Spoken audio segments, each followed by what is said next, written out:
Harry Potter Studios. Here we go.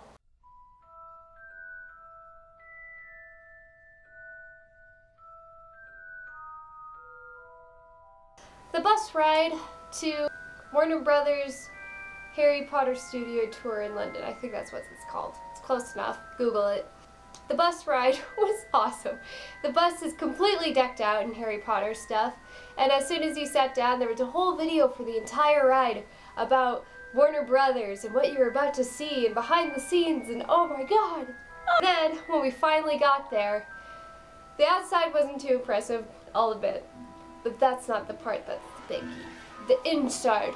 Oh, it's so cool. It starts, we went closer to Christmas time, so everything was decked out in Christmas. There was Christmas trees, there was snow everywhere. They create for the Gryffindor boys dorm room and the common room, they put all the Christmas decorations that they used in the movies, and it was so Christmassy and beautiful. Best way to build up to Christmas, I think, for me. I could have died happy there.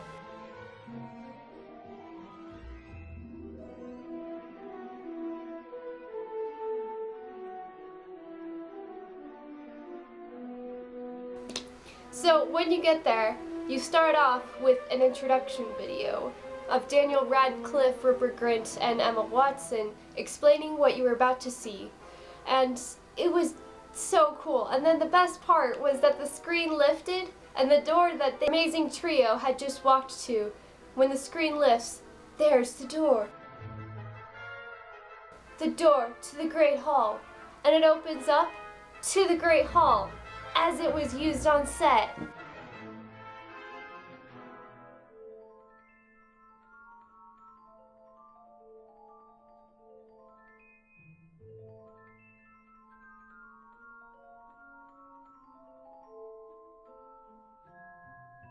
That was so cool. Oh, I could have just spent an hour there. I could have died happy in that Great Hall, not seen anything else. But we couldn't do that because there was so much more to see. The Great Hall was just beautiful. It didn't have all 4 tables, granted, but it did have 2 of them with Christmas puddings that actually lit on fire. There was a fireplace. You got to see all 4 houses represented by 3 costumes. Some of them were generic uniforms and others were actual ones worn by the actors. Oh, and then at the front they had the costumes that Dumbledore and the other professors wore with Hagrid and Flitwick. And it was, oh, they actually wore it. It wasn't just a duplicate, they actually wore those. Except you couldn't touch it. It was so close. And I learned that apparently, and you guys probably already knew this, but I didn't, that Moaning Myrtle was part of Ravenclaw. Girl, welcome aboard. I am so happy to have Moaning Myrtle on the Ravenclaw team. We got to go see the setups for, as I said before, for the Gryffindor boys dorm and common room, and they were decked out with Christmas.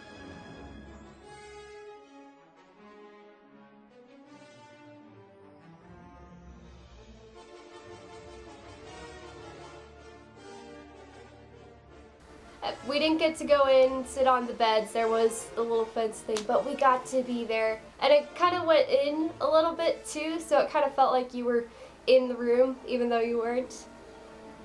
Yeah. Then we got to go into Dumbledore's office. Oh.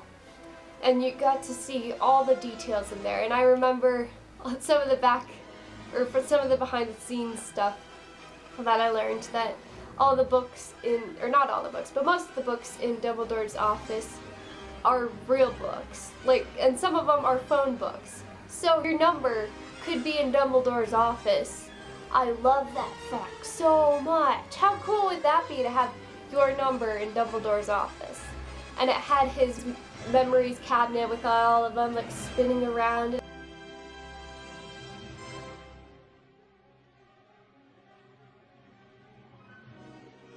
It had the Goblet of Fire and the Sorting Hats and Godric Gryffindor's sword, and I could go on and on and on. We got to see the potions dungeon, and you got to see that some of them move or stir by themselves.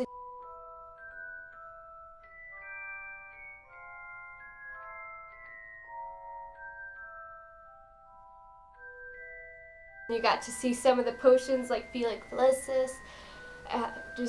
It was so cool, and they had Slughorn's costume and Snape's costume in there. And we got to see the Burrow with all the Weasleys in there, all their costumes in there, and you got to see how some of the contraptions that you see work in there if you look close enough. And so like you got to see how the pan scrubbed itself.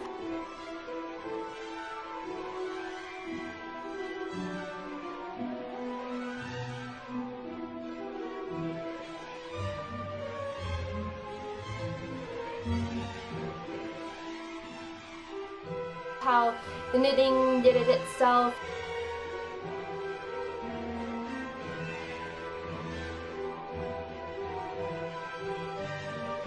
So, and we also got to see some of the special effects that they used for winter. So I got to see different snow that they got to use. So like the snow falling down was, no, you know what?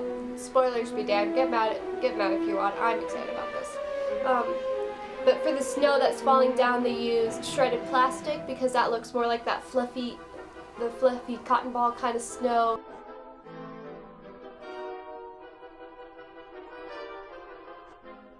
And for the ones on the ground, they used that kind of powder that you poured water on because it looks denser.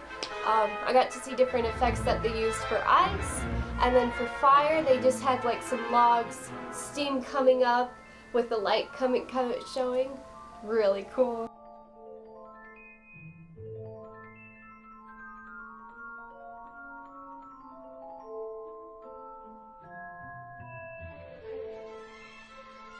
I also got to see the snake.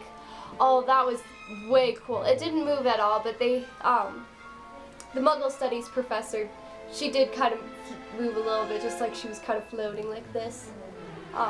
Yeah, and you got to see the snake in that setup in the last movie.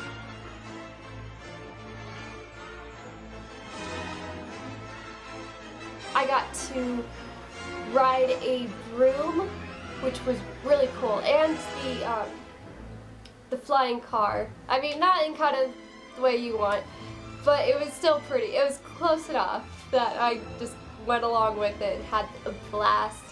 The flying on a broom was super fun. I got a video for that. I'm not sure if I can show you guys or not, so I'm going to leave it out.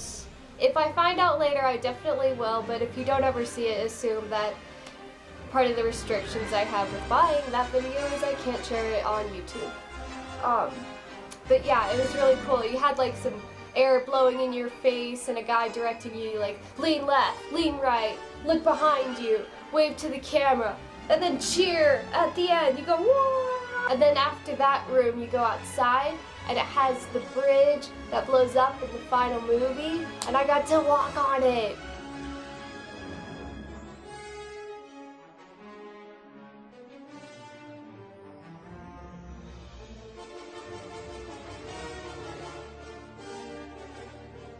And it was so cool because it was all like creaky and sideways. And then I also got to try butterbeer. Granted, I have to say my recipe for butterbeer, the alcoholic version, is a lot better than what was there. But it was still pretty delicious, and I got a tankard out of it because if you guys ever go, you can get, I think, a small and a large, and then you can get the tankard. And if you get the tankard, you get to keep the cup. And the cup is so cool.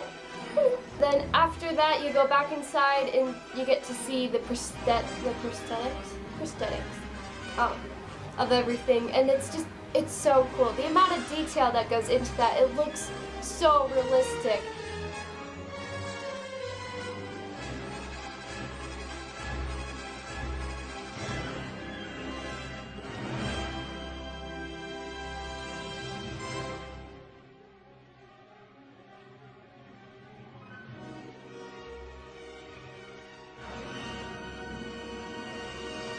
and I cannot believe how many they made for that. You guys who worked on the prosthetics are gods. Oh my god, yeah. Anybody, everybody who works on these movies are gods and goddesses. 'Cause just the amount of detail, everything is so real, everything is down to the wire. Absolutely. Oh.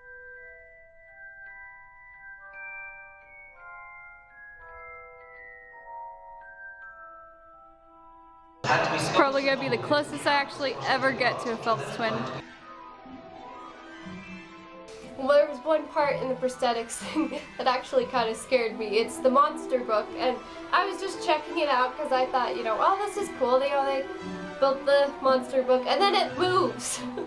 I was not expecting it to move, and it like launches out at you and starts going. Rah, rah, rah. This is like, I was not expecting that, and I honestly did jump a little bit, but that was pretty good. They also had, and I don't know if I got a video of this, I think I did. They also had the piece of Dumbledore that was inside Harry that you see at the end that's all gross, lying on the ground and going.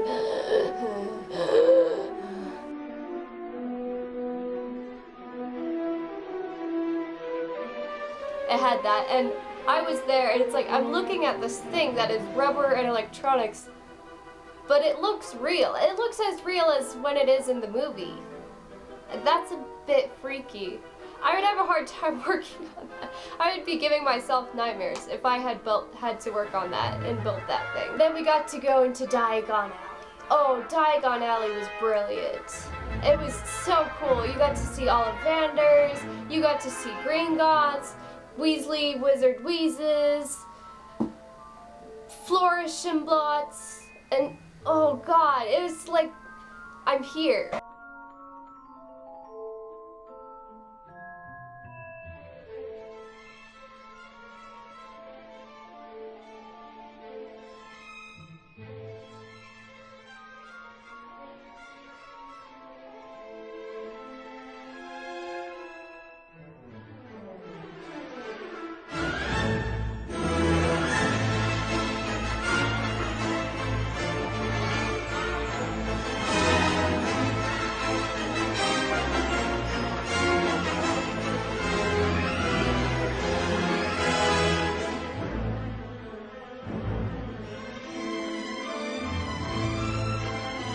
So after going through Diagon Alley, we ended up in an area that had the kind of some of the smaller props like newspapers and magazines and the set designs in smaller scale form, or in drawings or something.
And that was really fun because you got to see all the work. Now, I mean, not just seeing the props and the details, but seeing that they had put so much thought into that before making it, too. So there was more steps than you probably could have ever imagined. And I know that some of you will probably know that for the newspapers and magazines, they were actually newspapers and magazines. They had articles and everything. It was a complete thing. And then the crowning jewel of all, you kind of twist around, you turn a corner, and there it is, the scale model of Hogwarts. Oh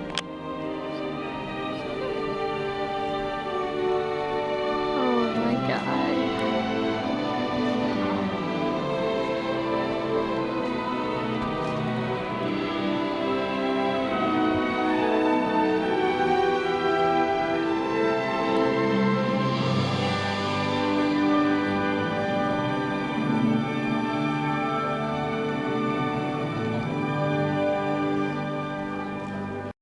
like walking into a major fantasy, or a whole other world, I'd say even. Yeah, it was playing the music that just makes you feel the wonderment of it all.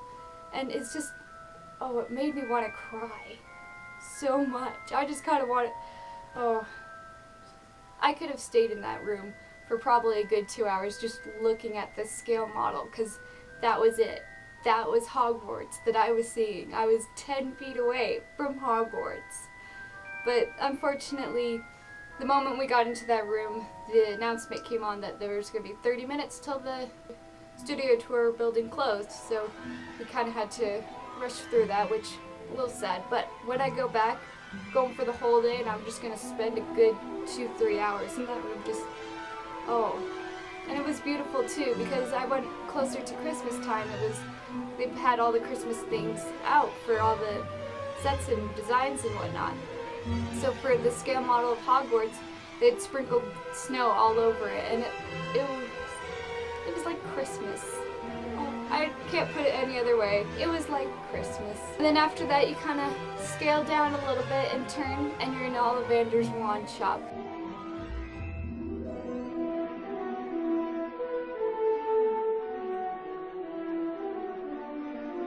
Which was another one of my favorite places to be, because I've thought long and hard, and I decided that if I were a witch and I lived in the Harry Potter universe, I would want to be a wand maker, like Ollivander. I'd want to be his apprentice, because I feel like I know wands pretty well.